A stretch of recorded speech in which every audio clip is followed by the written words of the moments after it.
We've been updating you on the status of the COVID relief bill, but there is another major legislation the president has refused to sign. He vetoed the bipartisan-backed National Defense Authorization Act, saying it doesn't include critical national security measures or do enough to bring troops home. House Majority Leader Steny Hoyer posted a statement on President Trump's veto earlier this week, saying, quote, "Shamefully, this president believes that it is more important to honor defenders of slavery and segregation than it is to sign legislation paying our troops and keeping them safe," unquote. Hoyer, along with Senate Majority Leader Mitch McConnell, have vowed to override the president's veto. Joining us tonight to break down the defense funding bill is national security correspondent J.J. Green. He is an award-winning reporter with WTOP Radio and has been embedded with the military 3 times in war zones. Mr. Jones, thanks for joining us tonight. Good to have you with us. Good to be here. Thank you for having me. So the National Defense Authorization Act is very wide-ranging. It touches on raises, hazard pay, child care, housing, health care, the list goes on. Senate Majority Leader Mitch McConnell has said his chamber would vote next week to override the president's veto. So what specifically would this bill do for military families if Congress overturns the president's veto and this does go into law? Well, the Defense Authorization Bill pretty much covers every single aspect of military family life, and it covers everything from pay raises to benefits, as you mentioned. It covers TRICARE, even the commissary, as a general matter. This also, particularly this bill, is going to improve some elements in military life, including 5G. It's also going to essentially change the way in which troop withdrawals in Europe take place.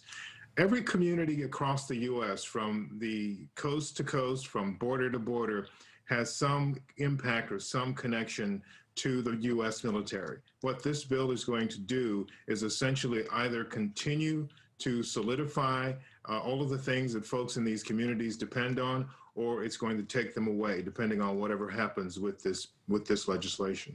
And that's a good point you bring up. How would this affect Americans who are not in the armed services?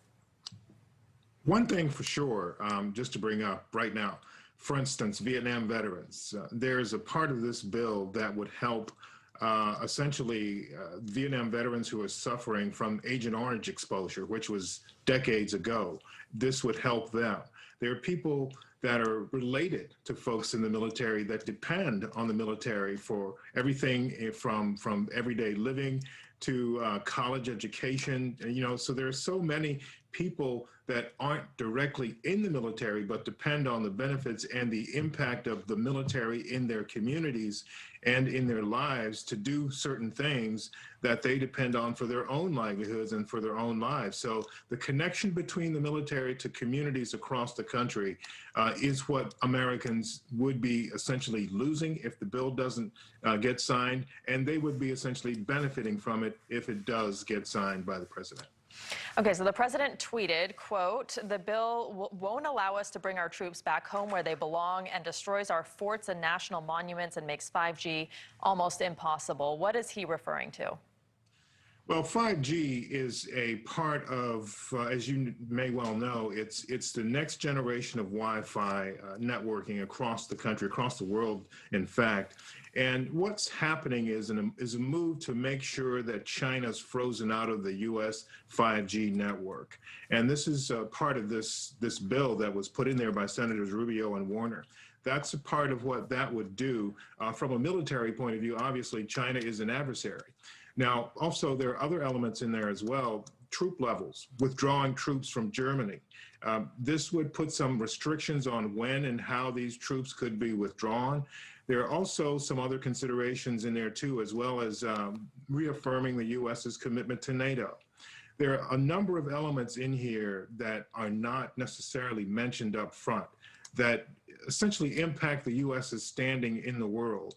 And 5G, China, Russia, NATO, even Yemen, other places where the U.S. has a presence are all a part of this defense authorization bill. If it gets done, it improves the U.S.'s standing and helps the U.S. maintain what it's doing and engaging in. But if it doesn't, it could have a significant impact. And finally, before we go, I know that you have sources all over the military. What have you heard coming from our allies as to how the legislation is playing out internationally? Well, what they're doing is waiting and hoping. They believe, and a couple of the people that I've spoken to from, say, Eastern Europe, they believe that because there is this bipartisan effort to get it done, they believe it will get done, and they are breathing a bit of a sigh of relief, but they are concerned, though, that the president doesn't see it the same as Congress. And of course, as you know, the president is the ultimate authority when it comes to the military, being the commander in chief. So people abroad view that literally. So they're hoping that the commander in chief and the Congress come together on this vital effort for the U.S. and its allies. Mr. Jones, thank you very much for being here tonight. We appreciate having you. Thank you.